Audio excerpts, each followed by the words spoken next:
Welcome friends. இப்போ நம்ம ஸ்க்ரீனில் பார்த்துக்கும்போது சூப்பரான ஒரு க்யூட்டான ஒரு பேபிஸ் பர்த்டே வீடியோ வந்து எப்படி மேக் பண்ணுறதை பற்றி பார்ப்போம். வீடியோ வந்து ஸ்கிப் பண்ணாமல் பாருங்கள். சேனலுக்கு ஃபஸ்ட் டைம் வரீங்கன்னா சப்ஸ்கிரைப் பண்ணிவிட்டு வீடியோக்கு மறக்காமல் ஒரு லைக் பண்ணிவிட்டு பாருங்கள். இப்போ வீடியோக்குள்ளே போகலாம். கைன்மாஸ்டர் அப்ளிகேஷன் ஓப்பன் பண்ணிக்கோங்க. இதில் கிரியேட் நியூ ஆப்ஷனை செலக்ட் பண்ணிக்கோங்க. இதில் 4:5 ரேஷியோ செலக்ட் பண்ணி கிரியேட் ஆப்ஷனை கிளிக் பண்ணிக்கோங்க. இந்த வீடியோக்கான எல்லா மெட்டீரியல்ஸுமே நம்ம டெலிகிராம் குரூப்பில் கொடுத்துருக்கேன். இப்போ ஸ்க்ரீனில் ஷோ ஆகிற மாதிரி டெலிகிராம் குரூப்பில் சர்ச் பண்ணிங்கன்னா மெட்டீரியல் வரும், யூஸ் பண்ணிக்கோங்க. ஃபஸ்ட்டு அந்த பர்த்டே பேக்ரவுண்ட் இமேஜ் தான் வந்து கொடுத்துருப்பேன். ஸோ அந்த இமேஜை செலக்ட் பண்ணிட்டு அதோட டைம் டியூரேஷனை ஒரு 10 செகண்டுக்கு ட்ராக் பண்ணிக்கோங்க. ரைட் சைடு அட்ஜஸ்ட்மெண்ட்டை கிளிக் பண்ணுங்கள்.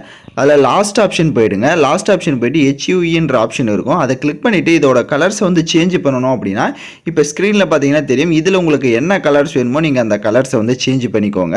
ஸோ பேக்ரவுண்ட் அதுக்கேற்ற மாதிரி செலக்ட் பண்ணிவிட்டு இப்போ பேக்கில் வந்துடுங்க. இப்போ வீடியோட ஃபஸ்ட்டுக்கு வந்துட்டு லேயர் ஐகானை கிளிக் பண்ணி மீடியா ஆப்ஷனை செலக்ட் பண்ணுங்கள்.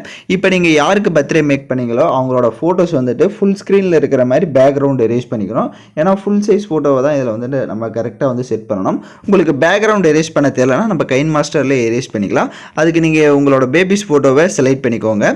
ஸோ ஃபோட்டோவை செலக்ட் பண்ணிவிட்டு பேக்கில் வந்துடுங்க. நான் பேக்ரவுண்ட் எரேஸ் பண்ணி வச்சுருக்கேன். இதே நீங்கள் பேக்ரவுண்ட் உங்களுக்கு எரேஸ் பண்ண தெரியலனா அப்படியே ரைட் சைடு ஸ்க்ரோல் பண்ணிங்கன்னா மேஜிக் ரிமூவர்னு ஒரு ஆப்ஷன் இருக்கும். அதை கிளிக் பண்ணிட்டீங்க அப்படின்னா உங்களுக்கு ஆட்டோமேட்டிக்கலி வந்துட்டு பேக்ரவுண்ட் வந்து ரிமூவ் ஆகிடும். இப்போ ஃபோட்டோ பேக்ரவுண்ட் ரிமூவ் பண்ணிவிட்டு அதோடைய டைம் டியூரேஷன் கரெக்டாக எண்டிங் வரை கொஞ்சம் ட்ராக் பண்ணிக்கோங்க. இப்போ உங்களோட இமேஜ் அந்த பேபி இமேஜை செலக்ட் பண்ணிவிட்டு அதை கரெக்டாக இந்த மாதிரி கரெக்டாக இந்த மாதிரி செட் பண்ணிக்கோங்க. இப்போ எப்படி நான் செட் பண்ணியிருக்கேன்னா அந்த ஃப்ளவருக்கு சென்டரில் கீழேயும் அந்த டெக்ஸ்ட் மேலே டச் ஆகக்கூடாது. ஸோ அதுக்கு ஏற்ற மாதிரி செட் பண்ணிக்கோங்க. இப்போ வீடியோவோட ஃபஸ்ட்டுக்கு வந்துட்டு லேயர் ஐகானை கிளிக் பண்ணி மீடியா ஆப்ஷனை செலக்ட் பண்ணுங்கள். உங்களுக்கு ஷேடோ PNG இமேஜ் வந்து கொடுத்துருப்பேன். ஸோ அந்த இமேஜை செலக்ட் பண்ணிக்கோங்க. இப்போ ஷேடோ PNG செலக்ட் பண்ணிட்டு அதோட சைஸை வந்துட்டு கம்மி பண்ணிக்கோங்க. கம்மி பண்ணிவிட்டு உங்களோட காலுக்கு கீழே இந்த மாதிரி செட் பண்ணணும். இப்போ எப்படி நான் செட் பண்ணியிருக்கேன்றதை பார்த்தீங்கன்னா தெரியும். ஸோ இந்த மாதிரி கரெக்டாக வந்து செட் பண்ணிக்கோங்க. இப்போ செட் பண்ணிட்டு அதோடைய டைம் டியூரேஷனை எண்டிங் வரையே ட்ராக் பண்ணிட்டு ரைட் சைடு ஸ்க்ரால் பண்ணிங்கன்னா ஆல்பா ஒப்பாசிட்டின்னு இருக்கும். அந்த ஒப்பாசிட்டியை வந்துட்டு லைட்டாக கம்மி பண்ணிக்கோங்க. ஒரு 60 அந்த மாதிரி கொடுத்துக்கோங்க.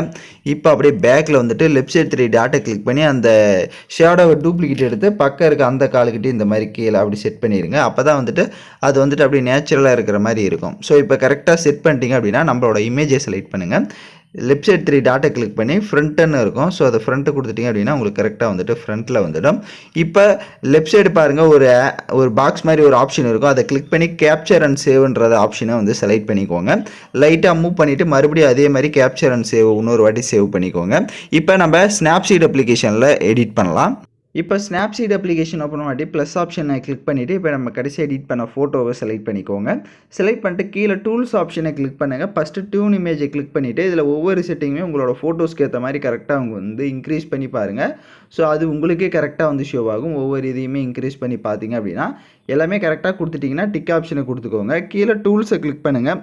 போர்ட்ரைட் அப்படின்னு ஒரு ஆப்ஷன் இருக்கும். அதை செலக்ட் பண்ணிவிட்டு அதில் வந்துட்டு உங்களோட ஃபேஸ் வந்துட்டு நம்ம பிரைட் பண்ணிக்கலாம். ஸோ கீழே ஃபேஸ் ஐக்கான இருக்கும். அதை கிளிக் பண்ணிவிட்டு இதில் உங்களுக்கு எந்த எஃபெக்ட் வேணுமோ நீங்கள் அதை கொடுத்துக்கோங்க. அதிலே லைட்டாக ஸ்க்ரோல் பண்ணிங்கன்னா ஸ்கின் ஸ்மூத் வரும்.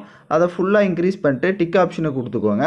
கீழே டூல்ஸை கிளிக் பண்ணுங்கள். டீட்டெயில்னு இருக்கும். டீட்டெயிலை லைட்டாக இன்க்ரீஸ் பண்ணிக்கோங்க. இன்க்ரீஸ் பண்ணிங்கன்னா தான் நம்மளோட அந்த ஃபோட்டோவோட ஷார்ப் வந்து இன்க்ரீஸ் ஆகும். நெக்ஸ்ட்டு இதையும் கொடுத்துட்டிங்கன்னா டிக் ஆப்ஷனை கொடுத்துருங்க. எகைன் கீழே டூல்ஸ் ஆப்ஷனை கிளிக் பண்ணுங்கள். ஃப்ரேம்னு இருக்கும். ஸோ இதில் ஏதாவது உங்களுக்கு நிறையா ஃப்ரேம்ஸ் வந்து இருக்கும். இதில் ஏதாவது ஃப்ரேம் வேணும் அப்படின்னா நீங்கள் வந்து ஆட் பண்ணிக்கலாம். வேணான்னா பேக்கில் வந்துடுங்க. கீழே எக்ஸ்போர்ட் ஆப்ஷனை கிளிக் பண்ணி சேவ் பண்ணிக்கோங்க. அவ்வளோதான். இப்போ நம்ம ஃபோட்டோவை சேவ் பண்ணியாச்சு, ஃபுல்லாக எடிட் பண்ணியாச்சு. இந்த இமேஜை லாங் ப்ரெஸ் பண்ணி பார்த்தீங்கன்னா ஃபஸ்ட்டு இருந்ததுக்கும் இப்போ இருந்ததுக்கும் டிஃப்ரென்ஸ் உங்களுக்கு தெரியும். ஸோ யாரெல்லாம் கரெக்டாக எடிட் பண்ணீங்களோ அவங்களாம் மறக்காமல் கமெண்ட் பண்ணுங்கள். எடிட் பண்ண தெரியலன்னா நம்ம வாட்ஸ்அப்பில் வந்து காண்டாக்ட் பண்ணுங்கள். ஸோ தேங்க்யூ ஃபார் வாட்சிங் திஸ் வீடியோ.